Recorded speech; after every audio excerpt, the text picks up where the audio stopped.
Well, Arnold, let me be about the umpteenth person to welcome you to Dallas this morning. It's good to see you. Well, you're actually one of the first people that is welcoming me to Dallas. I mean, this is early in the morning. We just arrived here. I've seen the film, and I would venture that it's going to do very well because it has a tremendous amount of action and fantastic stunts. But as I sat there watching it, Arnold, I couldn't help but think, this was not a fun movie for you to make. How could it be?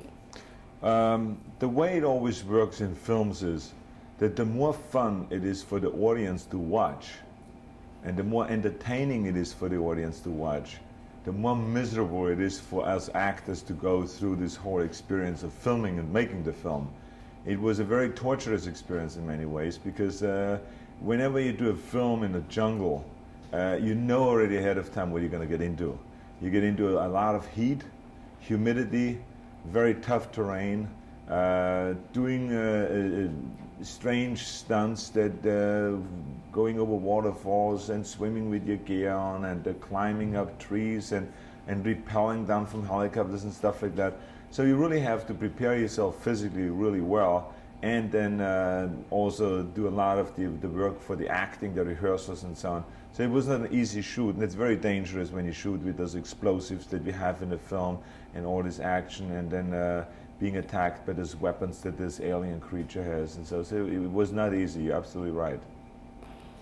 I heard you say that you did your own stunt where you go over the waterfall. Mm-hmm. Now, first of all, how big and how high was the waterfall? Well, waterfall was about 40 to 50 feet high, and what you do is if the director wants to do one close-up shot of you being in front of the camera, actually going over so it makes it look more believable, you do that one take, and then the rest of the takes, when it is not necessary to see you in it, you can let your stunt double do those scenes. So I did one fall, and the stunt double did 4 falls, and as a matter of fact, the 4th fall he injured his knee, he broke his knee, because he landed strange. I mean, it was not planned this way by any means, but he landed strange, and then he had to fly home.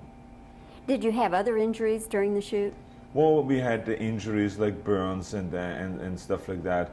I got dehydrated at one point, and I was in bed for 4 or 5 days, and you know, I had intravenous feeding, and those are the kind of things that will creep up on you and will happen throughout, you know. But there were a lot of injuries. There was no one of the stuntmen that came home without injuries.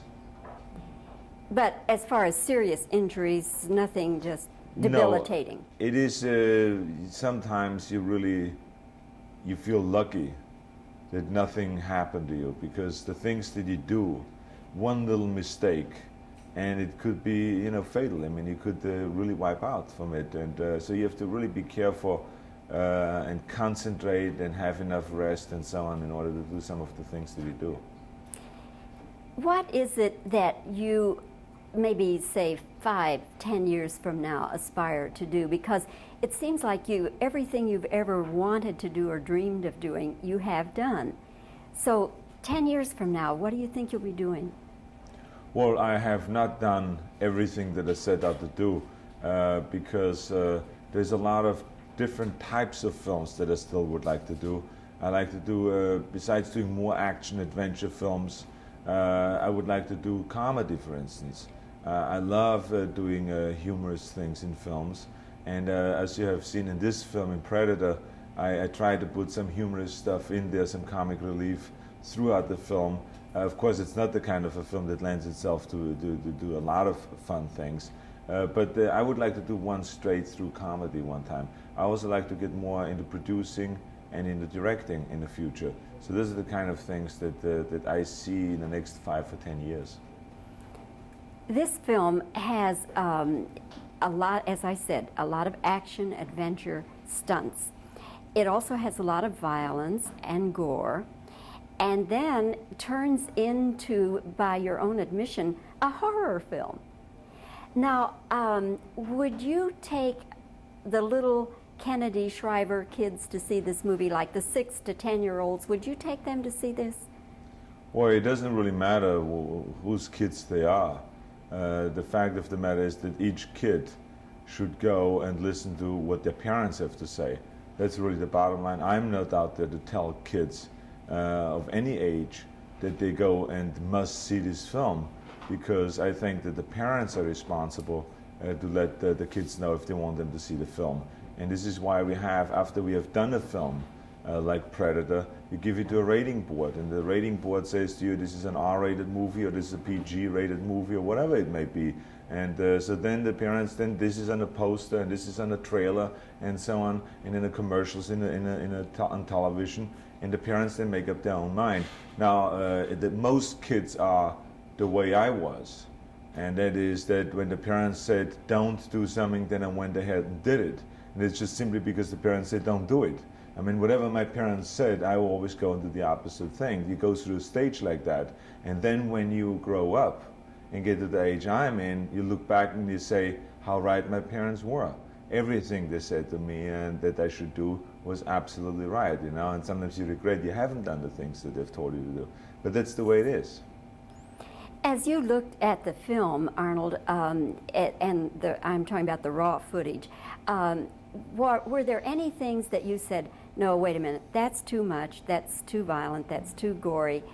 Did you have any of that kind of input? Every film that I do, I have a tremendous amount of input. If it is choosing which script we're going to film, which director we're going to hire, which kind of changes we're going to make in a script, who are the stunt coordinators, and on and on and on, and how gory a scene is going to be or not. But I tell you, in this situation, in Predator, we have had the fortune of having a very smart director by the name of John McTiernan, he's a genius. He's like another Jim Cameron who did The Terminator. And guys like that have such a sense of what is too much and what is not enough. They come up with a real good middle ground. They shoot much gorier than you actually see on a screen.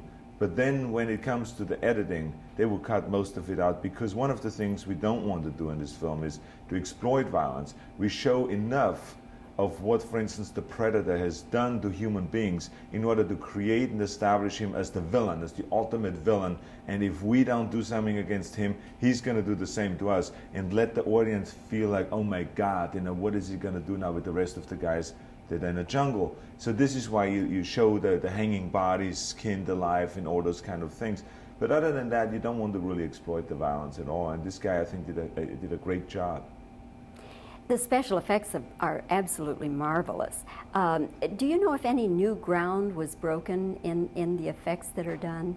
Well, I think in this film, in Predator, everything that has been done was kind of new grounds, because it was the first time that I've been part of a film where we for instance, shot all of the action, the whole ambush on this village, on the guerrilla village. All of that was shot second unit. So they had all the time in the world to prepare themselves for the stunts, because as you could see, there's a tremendous amount of fire continuously in that village, and that becomes very dangerous. If you don't prepare that well, you're in deep trouble and you lose people left and right, because when those guys are on flame like that, full of flames running around, you only can do that for around 15 seconds or so. Then that stuff that you put on, the gel burns off and the body starts burning, so they have to then jump into a hole. The sand has to be piled on top of them so the flames go out, and then you dig them out again. So each guy has to have someone to protect them there. So those things, when the first time I've seen that. Number two, the special effects in the way of making the Predator kind of camouflage against the background of the jungle. And then you look at the jungle and there's nothing there, and all of a sudden the jungle itself becomes alive and it rushes towards you and it hits you. You know, and so to get the feeling what it is like being the soldier getting hit, and also getting the point of view of the Predator, the way he sees us, not with normal human eyes, but with heat-seeking vision. He sees the heat of the body. And so then for that we hired a camera team. It was also the first time we ever used that. A camera team that has cameras that really can film heat. So we had to, for instance, go and cover ourselves with bags, with suits that will create heat inside. Then we take it off quickly when the body is in tremendous heat, like if you would come out of a jacuzzi or a sauna or something like this, and you run into the action in front of the camera, and then the camera will pick it up. It will pick up just the heat, not the actual the body, but the heat of the body. And so all this new technology has been used, and this is why I think the film has the impact that it has had when we screened the film to various different audiences. Has had the most positive impact. Is that the infrared then? It's kind of like an infrared, yes. Yeah. Well, Arnold, it ought to do very, very well. It really should. Well, thank you. I tell you that we always test films, and you're always nervous before you test the film. You know you have a good film, but you don't know how it's gonna, what effect it's gonna have on the audience and if they love it. And this film has had over 90% approval rating, and that means that you must have the women like it, the older people like it, the young kids like it. So we are very fortunate with this film. One last question. At any point when Maria saw the movie, did she go like this? I think that Maria knows enough about films that she knows that to only look at the performance and not thinking that I really am about to get killed by this creature, by this predator and stuff like that. I mean, and she likes action movies, and maybe she likes them because when I'm in it, she likes it. I don't know, but she always enjoys my films, and she always takes her friends to see the films, and she's a real big fan of mine, and really gets carried away. Now Jesse Ventura, his wife went to see the film, and when he got killed in the film, she started crying. So it has different effects on people, and he could not let his children see the movie because when they see their father be the first time in a film, and their father getting killed in a film, that's too much, for a 7-year-old kid or whatever that age is. I think it's 7 or 8 years old, his son. Okay. Well, Arnold, thanks for coming to Dallas. It was fun to talk with you. I love coming to Dallas. Come back. I tell you, I have come to Dallas so many times on book promotions and on movie promotions and bodybuilding promotions and all those kind of things, and also just for fun, that I always felt that I was treated very well by the media in Dallas, and I have a lot of fans here, so I enjoy coming back. Thanks.